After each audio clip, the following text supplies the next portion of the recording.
con Indira Vázquez, esa periodista que consigue sacar a la superficie todo lo que quiere permanecer oculto. Indira Vázquez es Teleuniverso al día. Muy buenas tardes, Lamur. Buenas tardes a todos aquellos que están con nosotros a esta hora, Lamur.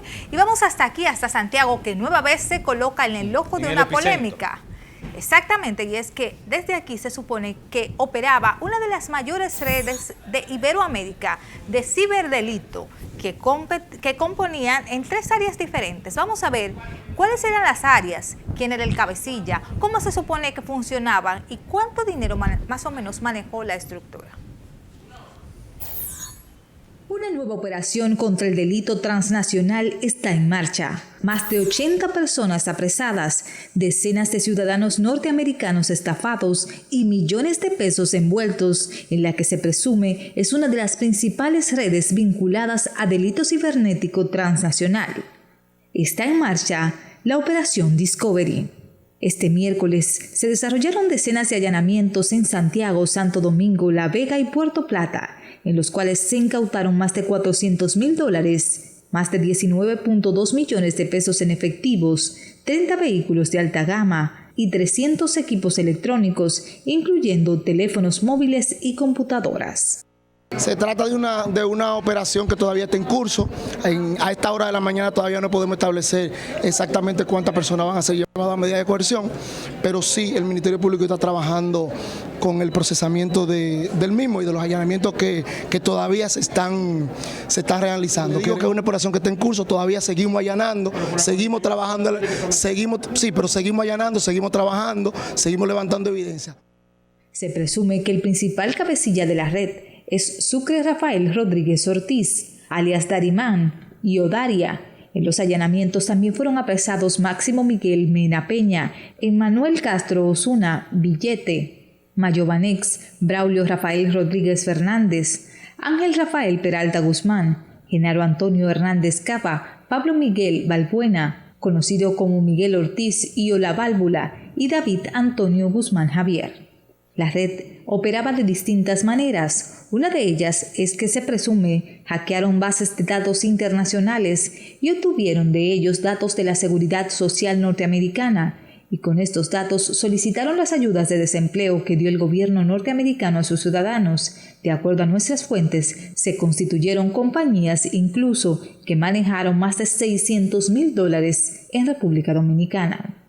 Que tiene que ver con extorsión y uso de tecnología a través de centros que simulan ser call center para estafar ciudadanos en Estados Unidos. ¿La cantidad de personas estafadas? Bueno, hasta ahora estamos en un proceso de análisis de toda la documentación que tenemos. Otra de las formas de extorsión era supuestamente en complicidad con los privados de libertad de la cárcel de La Vega, a través de los cuales se extorsionaba a las personas pidiéndoles dinero porque supuestamente sus familiares tuvieron accidentes o situaciones de salud o fueron apresados por las autoridades. Además de esto, se presume que también hubo extorsión sexual a norteamericanos. Entre los delitos por los cuales serían sometidos están crímenes y delitos de alta tecnología, asociación de malhechores, usurpación de funciones, lavado de activos, porte y tenencia ilegal de armas, extorsión sexual y robo de identidad. Se presume que la red utilizaba criptomonedas y el sistema financiero nacional para el movimiento de los capitales en dólares y en pesos, y así adquirieron bienes millonarios producto de sus acciones, describe el Ministerio Público. En la operación participaron 45 fiscales, 105 técnicos y 321 agentes policiales que contaron con la ayuda del FBI.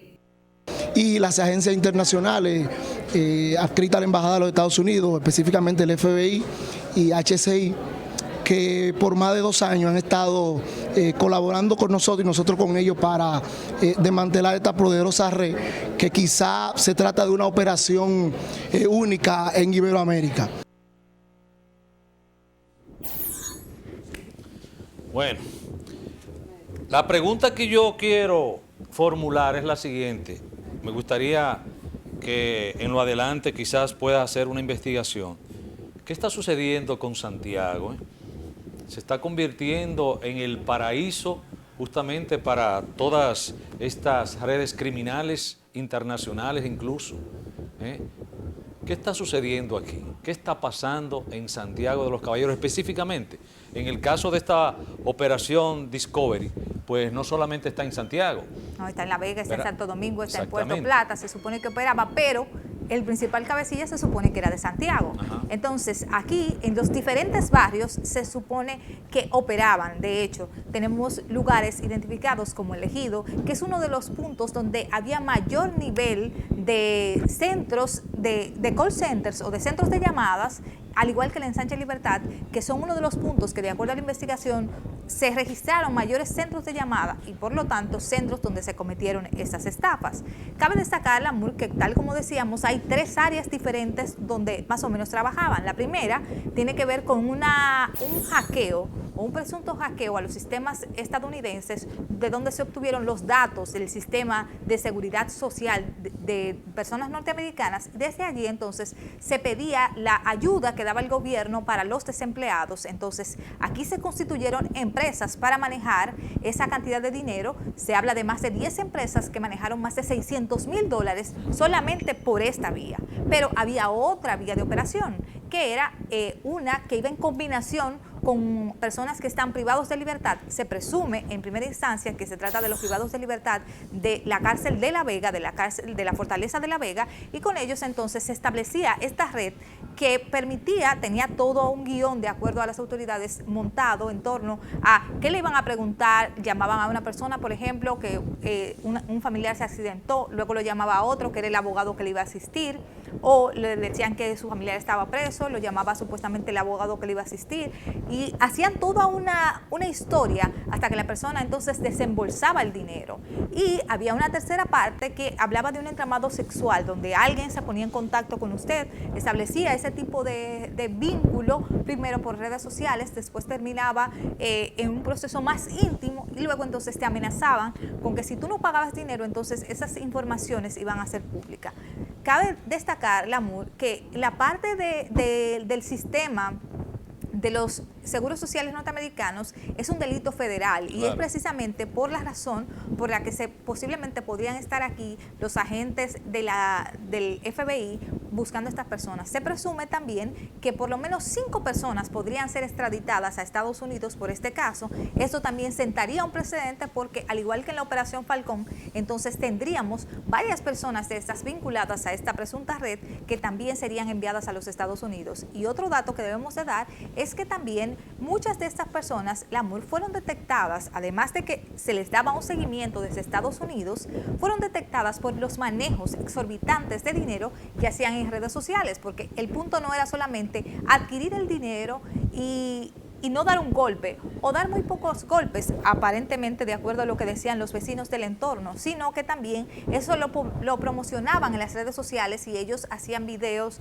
se tomaban fotos con los fajos de dinero. Entonces, los fajos de dinero, sí, esto provocó claramente la alerta de las autoridades. Otro dato es que esta modalidad del poteo no es nueva, porque en Villa González, por ejemplo, donde han sido varias personas apresadas por este tipo de casos, en algunas de las agencias de envío de dinero desde Estados Unidos han incrementado los controles en esta zona para evitar las estafas a extranjeros. Entonces, ya no solamente te preguntan los datos de qué tipo de vinculación tú tienes, sino que hacen una investigación más profunda para evitar que personas del extranjero sean estafadas en República Dominicana, porque esas personas ponen alarmas aquí y van y se quejan entonces con las compañías que no saben qué respuesta darle. Bueno, como siempre, la vanidad en estos casos, en estos entramados tan complejos, ¿verdad?, en donde agencias internacionales como el FBI tienen que intervenir,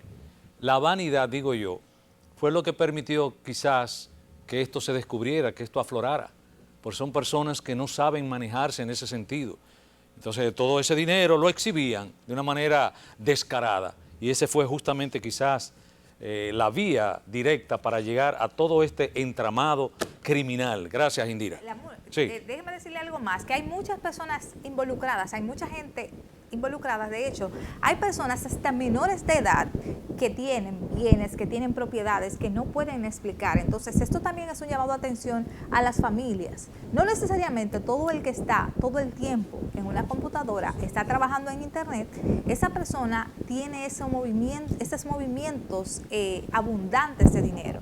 Entonces, las familias tienen que prestar mucho ojo sobre qué está pasando, porque muchas de estas cosas se dieron en los barrios, en las casas, en los entornos familiares, fue gestándose todo este tramado.